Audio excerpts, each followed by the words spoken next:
Hi friends, ಎಲ್ಲರಿಗೂ ನಮಸ್ಕಾರ. Welcome back to my YouTube channel. ಯಾರೆಲ್ಲ ಫಸ್ಟ್ ಟೈಮ್ ನನ್ನ ವೀಡಿಯೋಸ್ ನೋಡ್ತಾ ಇದ್ದೀರೋ ಪ್ಲೀಸ್ ಲೈಕ್ ಮಾಡಿ, ಶೇರ್ ಮಾಡಿ, ಸಬ್ಸ್ಕ್ರೈಬ್ ಮಾಡಿ, ಬೆಲ್ಲೈಕನ್ನ ಕ್ಲಿಕ್ ಮಾಡಿ. ಇವತ್ತು ಮಂಡಕ್ಕಿ ಮೆಣಸಿನ್ಕಾಯಿ ಮಾಡೋದು ಹೇಗೆ ಅಂತ ತೋರಿಸ್ತಾ ಇದ್ದೀನಿ. ಸಿಂಪಲ್ ಆ್ಯಂಡ್ ಈಸಿಯಾಗಿ ಬಟ್ ಟೇಸ್ಟಿಯಾಗಿ ಕೂಡ ಇರುತ್ತೆ. ಒಂದು 3 ಲೀಟ್ರಷ್ಟು ಮಂಡಕ್ಕಿನ ತೊಗೊಂಡ್ಬಿಟ್ಟು ನೀಟ್ ಮಾಡಿಬಿಟ್ಟು ಇಟ್ಕೊಳ್ಳಿ. ಈಗ ಒಂದು ಸ್ಟವ್ ಆನ್ ಮಾಡಿಬಿಟ್ಟು ಸ್ವಲ್ಪ ಒಂದು 2-3 ಸ್ಪೂನಷ್ಟು ಅಂದರೆ ಒಂದು 2 ಸ್ಪೂನಷ್ಟು ಹಾಕ್ಕೊಳ್ಳಿ ಸಾಕು. ಎಣ್ಣೆ ಹಾಕ್ಕೊಂಡ್ಬಿಟ್ಟು ಆ ಎಣ್ಣೆ ಬಿಸಿ ಆಗೋದಕ್ಕೆ ಬಿಡಿ. ಸ್ವಲ್ಪ ಚೆನ್ನಾಗಿ ಬಿಸಿ ಆಗಬೇಕು ಎಣ್ಣೆ. ಬಿಸಿ ಆದಮೇಲೆ ಆ ಎಣ್ಣೆಗೆ ರುಚಿಗೆ ತಕ್ಕಷ್ಟು ಉಪ್ಪು ಕೂಡ ತೊಗೊಬೇಕಾಗತ್ತೆ. ಈ ಎಣ್ಣೆಗೆ ಬಂದುಬಿಟ್ಟು ರುಚಿಗೆ ತಕ್ಕಷ್ಟು ಉಪ್ಪು ಮತ್ತು ಸ್ವಲ್ಪ ಅರಶಿನ ಅದನ್ನು ಕೂಡ ಸೇರಿಸ್ಬೇಕು. ಈಗ ನೋಡಿ, ನಾನು ಸ್ಟಾರ್ಟಿಂಗಲ್ಲಿ ಸ್ವಲ್ಪ ಉಪ್ಪು ಹಾಕ್ಕೊಳ್ತಾ ಇದ್ದೀನಿ. ಉಪ್ಪು ಬಂದುಬಿಟ್ಟು ಇದು ಸಾಲ್ಟ್ಲೆಸ್ ಮಂಡಕ್ಕಿ ಆಗಿರೋದ್ರಿಂದ ನಾನು ಉಪ್ಪು ಸೇರಿಸ್ಕೊಳ್ತಾ ಇದ್ದೀನಿ. ನೀವು ಸಾಲ್ಟ್ ಇರೋ ಮಂಡಕ್ಕಿ ತೊಗೊಂಡ್ರೆ ಉಪ್ಪೇನು ಬೇಕಾಗಿಲ್ಲ. ನೋಡಿ, ಒಂದು 1/4 ಸ್ಪೂನಷ್ಟು ಉಪ್ಪು ತೊಗೊಂಡ್ಬಿಟ್ಟು ಹಾಕ್ಕೊಂಡಿದ್ದೀನಿ. ಈಗ ಜೊತೆಗೆ ಒಂದು ಚಿಟಿಕೆಯಷ್ಟು ಅರಿಶಿನ ಹಾಕ್ಕೊಳ್ತಾ ಇದ್ದೀನಿ. ಈಗ ಚೆನ್ನಾಗಿದ್ದನ್ನ ಮಿಕ್ಸ್ ಮಾಡ್ಕೊಳ್ಳಿ. ಸ್ವಲ್ಪ ಅರಿಶಿನ ಅನ್ನೋದು ಸ್ವಲ್ಪ ಸ್ಮೆಲ್ ಹೋಗಬೇಕು, ಆ ಥರ ಇರಬೇಕು. ನೋಡಿ, ಇಷ್ಟು ಮಂಡಕ್ಕಿ ತೊಗೊಂಡಿದ್ದೀನಿ. ಈಗ ಚೆನ್ನಾಗಿ ಫ್ರೈ ಆಗುತ್ತಲ್ವ ಉಪ್ಪು ಮತ್ತು ಅರಿಶಿನ, ಅದೆಲ್ಲ ಫ್ರೈ ಆದಮೇಲೆ ಗ್ಯಾಸ್ ಸ್ಟವ್ ಆಫ್ ಮಾಡ್ಕೊಳ್ಳಿ. ಈಗ ಕೆಳಗೆ ಇಳಿಸ್ಕೊಂಡ್ಬಿಟ್ಟು ನೋಡಿ ಈ ಥರ ಇದೆ. ಈಗ ಇದಕ್ಕೆ ಮಂಡಕ್ಕಿ ಸೇರಿಸ್ಕೊಳ್ಳಿ. ಮಂಡಕ್ಕಿನ ಸೇರಿಸ್ಕೊಂಡ್ರೆ ತುಂಬ ಚೆನ್ನಾಗಿರುತ್ತೆ. ನೋಡಿ, ಈ ರೀತಿ ಮಂಡಕ್ಕಿನ ಸೇರಿಸ್ಕೊಂಡ್ಬಿಟ್ಟು ಈಗ ಚೆನ್ನಾಗಿ ಮಿಕ್ಸ್ ಮಾಡ್ಕೊಳ್ಳಿ. ನೀಟಾಗಿ ಉಪ್ಪು ಮತ್ತು ಎಣ್ಣೆ ನೀಟಾಗಿ ಒಂದೇ ಥರ ಇರಬೇಕು. ಮಂಡಕ್ಕಿಗೆ ನೀಟಾಗಿ ಮಿಕ್ಸ್ ಮಾಡ್ಕೊಳ್ಳಿ. ನೋಡಿ, ಈ ರೀತಿ ಮಾಡ್ಕೊಬೇಕು ನೀಟಾಗಿ. ಒಂದು ಸತಿ ಈ ಥರ ಬಾಣಲಿ ತೊಗೊಂಬಿಟ್ಟು ಈ ಥರ ಚಪ್ಪರಿಸ್ಕೊಳ್ಳಿ, ಚೆನ್ನಾಗಾಗುತ್ತೆ ಅದರೊಳಗೆ. ಈಗ ನೋಡಿ, ಗ್ಯಾಸ್ ಸ್ಟವ್ ಆನ್ ಮಾಡ್ಕೊಬೇಕು. ಆನ್ ಮಾಡ್ಕೊಂಬಿಟ್ಟು ಗ್ಯಾಸ್ ಮೇಲೇ ನೀಟಾಗಿ ಸ್ಪೂನ್ ತೊಗೊಂಡ್ಬಿಟ್ಟು ತಿರುಗ್ತಾನೆ ಇರಬೇಕು. ಗರಿಯಾಗಿ ಆಗಿರಬೇಕು. ಈಗ ಈ ವೆದರ್ ಇದೆಯಲ್ವ, ಕೋಲ್ಡ್ ಇರುತ್ತಲ್ವ ವೆದರು, ಮಂಡಕ್ಕಿ ಎಲ್ಲ ಮೆತ್ತಗಾಗಿರುತ್ತೆ. ಈ ಥರ ಮಾಡಿಕೊಂಡ್ರೆ ಮಂಡಕ್ಕಿ ಅನ್ನೋದು ಗರಿಯಾಗಿರುತ್ತೆ. ಸೊ ಈ ಥರ ಮಾಡ್ಕೊಳ್ಳಿ, ತುಂಬ ಚೆನ್ನಾಗಿರುತ್ತೆ. ಮೆತ್ತಗಿರೋಂಥ ಮಂಡಕ್ಕಿ ಅಂಥದ್ದೇ ಇರಲಿ, ಅದು ಗರಿಯಾಗಿಯೇ ಆಗಿರುತ್ತೆ. ನೋಡಿ, ಈ ಥರ ಪ್ರೆಸ್ ಮಾಡಿದ ತಕ್ಷಣ ನೀಟಾಗಿ ಪುಡಿ ಆಗಬೇಕು, ಆವಾಗಲೇ ಟೇಸ್ಟಿ ಮಂಡಕ್ಕಿ ಇರೋದು. ನೋಡಿ, ಈ ರೀತಿ ಚೆನ್ನಾಗಿ ಮಿಕ್ಸ್ ಮಾಡ್ಕೊಳ್ಳಿ. ಯಾಕಂದರೆ ಸ್ಪೂನಲ್ಲಿ ತಿರುಗಿಸ್ತಾನೆ ಇರಬೇಕು, ಸೀದೋಗ್ಬಿಡುತ್ತೆ ಮಂಡಕ್ಕಿ, ಅದಕ್ಕೋಸ್ಕರ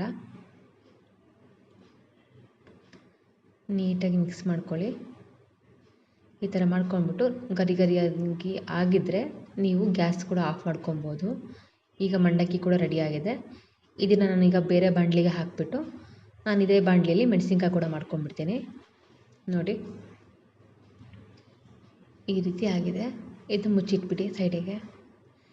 ಈಗ ನಾವು ಮೆಣಸಿನ್ಕಾಯಿ ಮಾಡೋಕ್ಕೆ ಎಷ್ಟು ಎಣ್ಣೆ ಬೇಕೋ ಅಷ್ಟು ಎಣ್ಣೆ ಹಾಕ್ಕೊಳ್ಳಿ. ಒಂದು 4 ಸ್ಪೂನಷ್ಟು ಕಡಲೆಬೇಳೆ ಹಿಟ್ಟು ತೊಗೊಳ್ತಾ ಇದ್ದೀನಿ. ನೋಡಿ, ನೀವು ಎಷ್ಟು ಮೆಣಸಿನ್ಕಾಯಿ ಮಾಡ್ತೀರೋ ಅದ್ರ ಮೇಲೆ ನೀವು ಕ್ವಾಂಟಿಟಿ ಮೇಲೆ ತೊಗೊಬೇಕಾಗತ್ತೆ.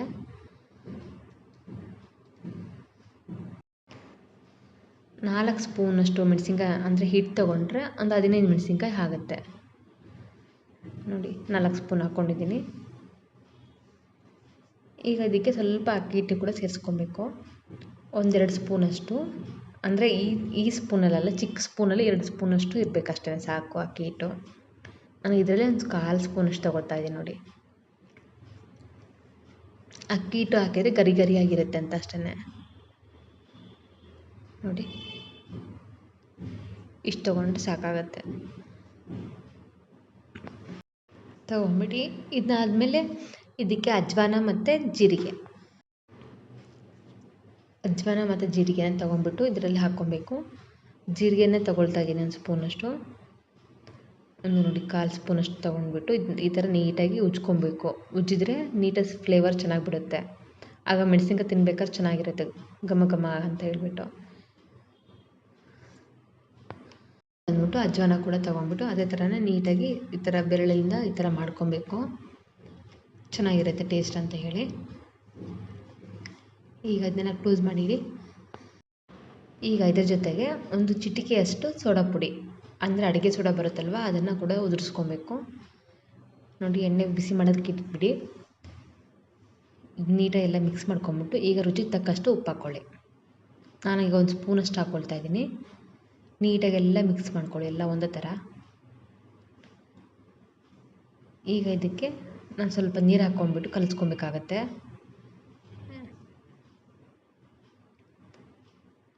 ನೀರು ಹಾಕ್ಕೊಳ್ತಾ ಕಲಿಸ್ಕೊಳ್ಳಿ. ಸ್ಟಾರ್ಟಿಂಗಲ್ಲಿ ಜಾಸ್ತಿ ನೀರು ಹಾಕ್ಕೊಳಕ್ಕೆ ಹೋಗಬೇಡಿ, ಹದ ನೋಡ್ಕೊಂಬಿಡಿ. ಅಂದರೆ ಮೆಣಸಿನ್ಕಾಯಿನ ಅದ್ಬೇಕಾದ್ರೆ ಒಂಥರ ಮೀಡಿಯಮಲ್ಲಿ ಇರಬೇಕು ಹಿಟ್ಟು. ನೋಡಿ, ಈ ಥರ ನೀಟಾಗಿ ಮಿಕ್ಸ್ ಮಾಡ್ಕೊಬೇಕು. ಒಂದು ಹದ ಅನ್ನೋದು ಸಿಗುತ್ತೆ ನೋಡಿ, ಈ ಥರ ಇದ್ದರೆ ಸಾಕು ಮೆಣಸಿನ್ಕಾಯಿ ಹದ್ದಕ್ಕೆ. ಸ್ವಲ್ಪ ಎಣ್ಣೆ ಬಿಸಿ ಆದಮೇಲೆ ಆ ಎಣ್ಣೆ ಕೂಡ ಹಿಟ್ಟಲ್ಲಿ ಹಾಕ್ಕೊಳ್ಳಿ. ಮೆಣಸಿನ್ಕಾಯಿ ಗರಿ ಚೆನ್ನಾಗಿರುತ್ತಂತ. ಸ್ವಲ್ಪ ಬಿಸಿ ಇದ್ದರೆ ಸಾಕು. ಈ ಥರ ನೀಟಾಗಿ ಮಿಕ್ಸ್ ಮಾಡ್ಕೊಳ್ಳಿ ಎಣ್ಣೆ ಹಾಕ್ಕೊಂಡ್ಬಿಟ್ಟು. ನೋಡಿ, ನೀಟಾಗಿ ಒಂದು ಹದ ಅನ್ನೋದಿರಬೇಕು. ಈ ಥರ ಆದರೆ ಸಾಕಾಗತ್ತೆ.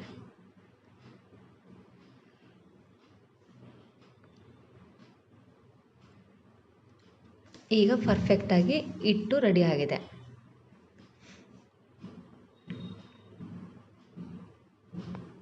ಈಗ ಮೆಣಸಿನ್ಕಾಯಿ ತೊಗೊಳ್ಳಿ, ಅದರ ಮಧ್ಯಭಾಗಕ್ಕೆ ಈ ಥರ ಚಾಕು ತೊಗೊಂಡ್ಬಿಟ್ಟು ಈ ಥರ ಸೀಳ್ಕೊಳ್ಳಿ. ಆಗ ಚೆನ್ನಾಗಿರುತ್ತೆ ಅಂತ ಹೇಳಿ. ಯಾಕಂದರೆ ಮೆಣಸಿನ್ಕಾಯಿನ ಹಾಗೇ ಹಾಕ್ಕೊಂಡ್ಬಿಟ್ಟು ಸಿಡಿದು ಬಿಡುತ್ತೆ ಫುಲ್ಲು, ಅದಕ್ಕೋಸ್ಕರ ಈ ಥರ ಮಾಡ್ಕೊಂಡ್ಬಿಟ್ಟು ಈಗ ಒಂದೊಂದೇ ಮೆಣಸಿನ್ಕಾಯಿ ನೀಟಾಗಿ ಎಣ್ಣೆಯಲ್ಲಿ ಹಾಕಿ ನೋಡಿ, ಈ ಥರ ನೀಟಾಗಿ ಬಿಡಿ. ಈ ಥರ ನೀಟಾಗಿ ಒಂದೊಂದೇ ಬಿಟ್ಕೊಳ್ಳಿ. ಸ್ವಲ್ಪ ಫ್ಲೇಮ್ನ ಮೀಡಿಯಮಲ್ಲಿ ಇಟ್ಕೊಳ್ಳಿ ಸ್ವಲ್ಪ, ಯಾಕಂದರೆ ಎಣ್ಣೆ ಬಿಸಿ ಇರುತ್ತಲ್ವ, ಕೈ ಮೇಲೆ ಸಿಡಿದು ಬಿಡುತ್ತೆ ಅಂತ ಹೇಳಿ.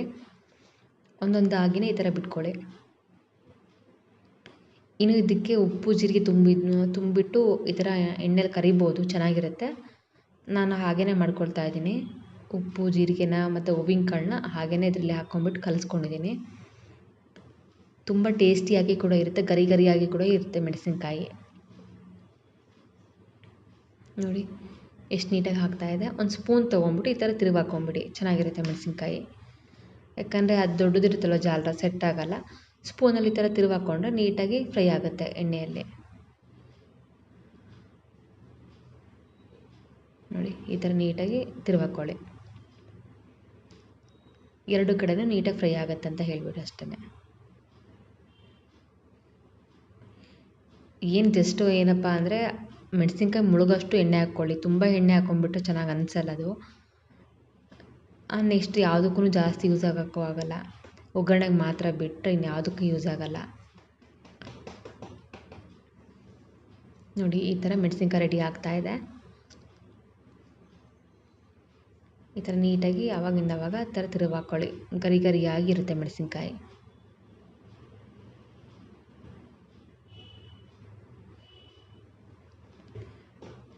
ನೋಡಿ, ಮಂಡಕ್ಕಿ ಮೆಣಸಿನ್ಕಾಯಿ ಫುಲ್ಲು ರೆಡಿಯಾಗಿರೋ ತೋರಿಸ್ತೀನಿ.